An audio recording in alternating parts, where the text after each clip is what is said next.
그 조국 전 장관이 내년이 아니죠. 올해 총선에서 민주개혁 진영이 200석 이상 얻는 압승을 할 경우에 윤석열 대통령의 임기 단축 개헌이 가능하다. 그리고 내년 12월에 올 12월이 되는 겁니까? 대선을 치를 수 있다. 이런 주장을 했는데요. 현실성이 있는 주장이라고 보십니까? 저는 그 말씀을 이렇게 이해했어요. 네. 그러니까 우리가 박근혜 대통령 탄핵 직후에 바로 대선을 치러야 되는 상황이 벌어졌잖아요. 맞습니다. 그러니까 바로 선거로 들어가니까 오히려 단점이 있어요. 그러니까 좀 제도를 정치 제도를 특히나 네. 연합 정치가 가능한 예. 제도로 만들어 놓고 예. 선거를 치렀으면 예. 당연히 문재인 정부 때 연합 정부가 구성이 됐을 거고 예. 국회도 연합 다수파가 만들어졌을 거고 뭐 검찰개혁 법안이라든가 언론개혁 법안들 네. 구조를 바꾸는 법안들 우리가 많이 했겠죠. 그래서 대한민국이 불가역적으로 변했겠죠. 네. 그리고 우리가 촛불혁명 1700만의 시민들한테도 이렇게 좀 실망감을 안겨드린 일은 없었겠죠. 근데 우리가 그렇게 가지 않고 바로 대선을 치렀잖아요. 네. 그러니까 각 당이 각계 약진해야 되는 거예요. 촛불 이 혁명에 동참했던 촛불 연대 세력이 다 각계 약진해야 되는 상황이 벌어지니 뭔가 협업을 할 수가 없는 거죠. 그래서 그런 상황이 또 우리 여건이 된다고 하더라도 바로 탄핵하거나 이런 게 아니라 네. 오히려 임기를 단축하고 그 단축을 통해서 확보한 기간 동안에 제도 정비를 하자. 네. 대표적으로 대통령 결선 투표제를 도입하자. 예. 결선 투표. 네. 예. 저는 그렇게 이해를 했고요. 예. 뭐 그런 취지라면 우리 모두가 다 동의할 수밖에 없는 당연한 좀 합리적인 주장이라고 생각하고 네. 이제 그 다음에 저는 이제 뭐 이 현실성 이 문제에 대해서요. 네. 누구보다 말을 좀 돌려서 할 수밖에 없는데 뭐 이제 한번 괜찮습니다. 데이다 보니까 예. 다 이해하실 거라고 예. 생각을 하는데요. 네. 윤석열 대통령 본인이 예. 지금 얼마나 심각한 위기에 처해 있는지를 본인이 알고 있어요. 강서구청장 보궐선거 이후로. 네. 아, 그래요? 네. 그렇기 때문에 예. 이렇게 사활을 걸고 선거법도 과거로 돌리자라고 민주당도 유혹하고 예. 네. 가지고 있는 카드를 다 쓰는 거죠. 한동훈도 뭐 출격시키고 뭐. 그걸 생각하면 이게 현실성이 있는지 없는지 우리가 알 수 있다고 봐요. 네. 윤석열 대통령 스스로도 상당한 위기감을 갖고 이번 총선에서 지면 큰일 나겠다라는 판단 속에서 이렇게 여러 가지 차원에서 무리수를 두고 있는 거고 그러다 보니 한동훈 장관도 픽업해가지고 국민의힘에 갖다 놨는데 이렇게 또 내부에서 사달이 벌어지고 믿었는데 뒤통수 맞았다 이런 얘기를 하고 이런 상황이 벌어지는 윤석열 대통령과 그 주변 사람들이 네. 본인들이 할 수 있는 일은 네. 다 하는 거죠. 본인들이 살 길, 탈출구를 찾기 위해서 필요한 거는 아이고야. 다 하는 거죠. 네. 할 수 없는 일은 못 하는 거고 예를 들면 윤석열 대통령의 성정을 바꾼다던가 이런 건 못 하는 거고. 예. 네. 그 의원님, 제가 시간이 이제 다 돼가지고 정리를 해야 되는데요. 최근에 보니까 차기 대선 주자 관련 여론조사 혹시 보셨습니까? 여기에도 우리 이탄희 의원님이 들어가 있어요. 장내 정치 지도자 선호도 조사에도 있고요. 그리고 범진보 차기 대권 주자 적합도에도 포함이 되어 있습니다. 이런 거 보면 좀 설레십니까? 근데 뭐 정말로 저는 그런 거 신경 쓸 때는 아닌 것 같고요. 저는 네. 저 개인사적으로 봐도 저는 이제 2017년에 제가 법원에서 그때 사법농단 때 업무 거부하고 네. 사표 낸 이후로는 삶이 많이 바뀌었어요. 그 전까지는 저도 그냥 법대 나와서 고시 보고 군대 갔다가 빨리 판사 돼서 법원에서 그냥 차례차례 정해진 코스 밟아가는 그런 사람이었는데요. 이제 2017년에는 소위 말해서 그냥 야인이 된 거죠. 네. 끈 떨어진 거죠. 그래서 제가 그때 삶의 기조를 바꿨어요. 이제는 뭐가 되는 거는 그만하고 하는 삶을 살자. 그때. 하는 삶. 네. 근데 지금까지 한 7년 살아본 걸로는 저는 그게 저한테 맞는 것 같아요. 네. 괜찮은 것 같아요. 그래서 앞으로도 계속 그렇게 하려고요. 그렇게 하다 보니 이번에 뭐 불출마 선언을 하게 돼서 네. 저를 뭐 아껴주시는 분들이 좀 아쉬워하시고 이런 상황도 벌어지지만 예. 한편으로 인간적으로 미안한 마음과 함께 또 저를 이해해달라는 이야기도 하고 싶어요. 그러니까 저는 목적이 있는 삶을 살고 싶어요. 네, 정말로. 그리고 정치도 제가 뚜렷한 목적을 가지고 시작한 일이고요. 지금은 이 증오정치 구조를 어떻게라도 바꾸는데 제가 일조하는 게 너무너무 중요해요. 이게 이렇게 악화되고 계속 가면요. 제가 22대 국회 들어와서 한 자리 한들 제가 원하는 걸 할 수가 없어요. 그래서 쟤는 원래 저런 애보다 라고 좀 이해해 주시고 제가 제 본질을 잃지 않으면서 할 수 있는 일을 계속 찾을게요. 네.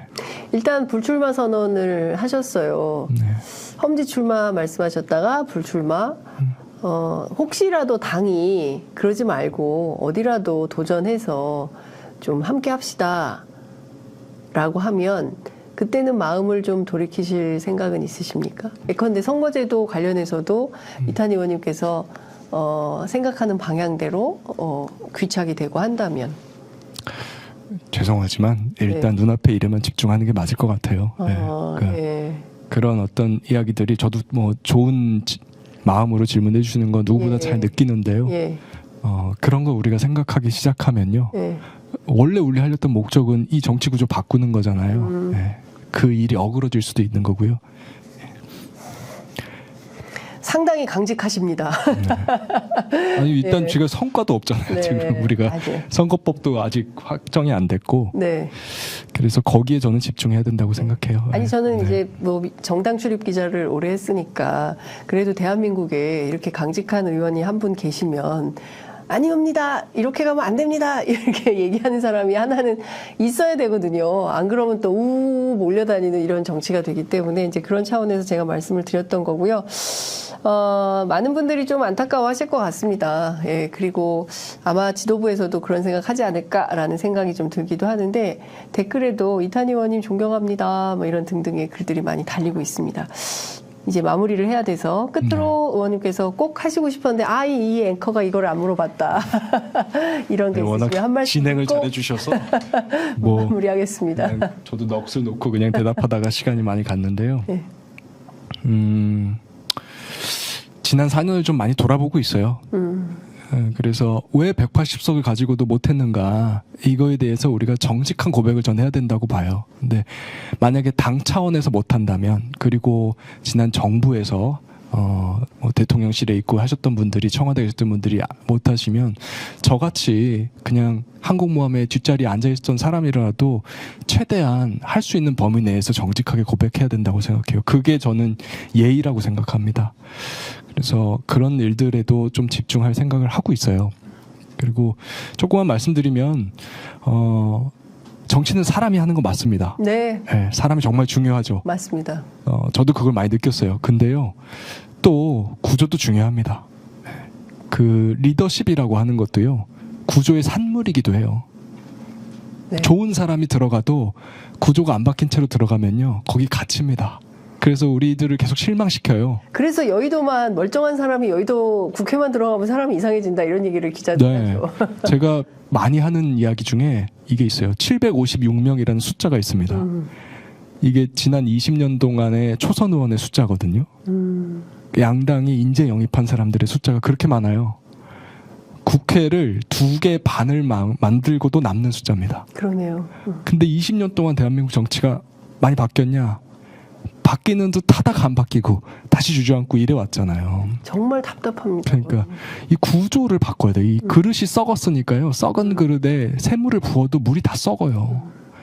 그래서 구조가 안 바뀌면 우리가 180석 해도 무용지물이더라. 오히려 180석 해서 그 구조를 강화시키면 민주당이 고립되면 네. 더 일을 그르치더라. 라는 거를 제가 또 그게 경험했기 때문에, 그리고 그 한계 때문에 누구보다 더 좌절하고 정말 너무너무 속 쓰렸던 사람이기 때문에요. 제가 네. 다 약속했어요. 그 유채한 씨한테도 노란봉투법. 노란봉투법에 원청 사장님 교섭법이 있어요. 그거 하고 싶어서 유치한 씨가 자기 자신을 배 바닥에 가둔 거거든요. 네. 대우조선해상 대표 만나고 싶어서. 네, 예. 그것도 지금 결국 안 됐죠. 신림동 반지하에 돌아가신 분들 위해서 그 공공임대주택 예산 늘리려고 했는데 그것도 못했죠. 그 800원 버스기사 오석준 대법관 되는 거 제가 막으려고 그렇게 몸부림쳤는데 대법관 됐잖아요. 그것도 양당 합의로 됐어요. 그래서 제가 너무너무 그 구조 속에서 많이 좌절했기 때문에 네. 그거에 대한 처절한 증언을 하는 것도 제 몫이라고 생각하고 있어요. 네, 그런 부분들 저의 어쨌든 시민들에 대한 의무 제가 명징하게 자각하고 있고요. 계속해서 이행해 나가겠습니다. 네. 저도 사실은 국민의 한 사람으로서 늘 이제 정당 출입하는 기자로서 정치가 왜 저럴까? 그러니까 그 기득권 안에 갇히면 본분을 잃고 본분을 망각하고 또 다음 선거하려면 공천 받아야 되니까 괜히 떠들어봐야 나만 손해야. 그냥 흘러 어느덧 3선 4선. 그렇지만 바뀐 건 하나도 없고 그런 거를 또 그냥 그러려니 하면서 보도하는 기자들 뭐 그렇게 돼 있던 것 같아요. 그러니까 결국 우리 국민들의 삶은 하나도 변화되거나 나아지는 게 없는. 그래서 저는 이 구조가 정말 바뀌어야 유럽처럼 자전거 타고 출근하는 국회의원들도 생기고요. 네. 세비 특권 같은 거 없고 국회의원 수를 좀 늘렸으면 좋겠어요. 그렇죠. 예, 늘려서 정말 농민도 대변하고 노동자도 대변하고 평범한 직장인들도 대변하고 다양한 분들의 다양한 이해와 요구가 수렴되는 진짜 민의의 전당이 좀 됐으면 좋겠는데 제가 보기에 이탄희 의원님이 꼭 하실 것 같은데요. 그 제가 아니더라도요. 네. 이번에 기회가 온 겁니다. 이 선거법을 지켜내고요. 만약에 민주당이 지역구에서 일당을 하고 네. 작지만 강한 정당들 좌우에 하나씩 그래서 22대 국회가 최소한 4당 체제 이상이 될 수 있으면요. 네. 22대 국회는 훨씬 나을 겁니다. 네. 훨씬 나을 거예요. 저는 확신해요. 네. 그래서 제가 아니더라도 다른 사람들이라도 22대 국회에 들어오면 이런 정치, 좋은 정치 보여줄 거예요. 그래서 여러분들이 좀 이 부분만큼은 저를 믿고 이 선거법 부분 매조짐 잘 될 수 있도록 힘을 좀 모아주시면 좋겠어요. 네. 며칠 안 남았습니다. 알겠습니다. 며칠 안 남았다고 하니까 저희 편의점에서도 적극적으로 보도해서 네. 소상하게 말씀을 좀 드리도록 하겠습니다.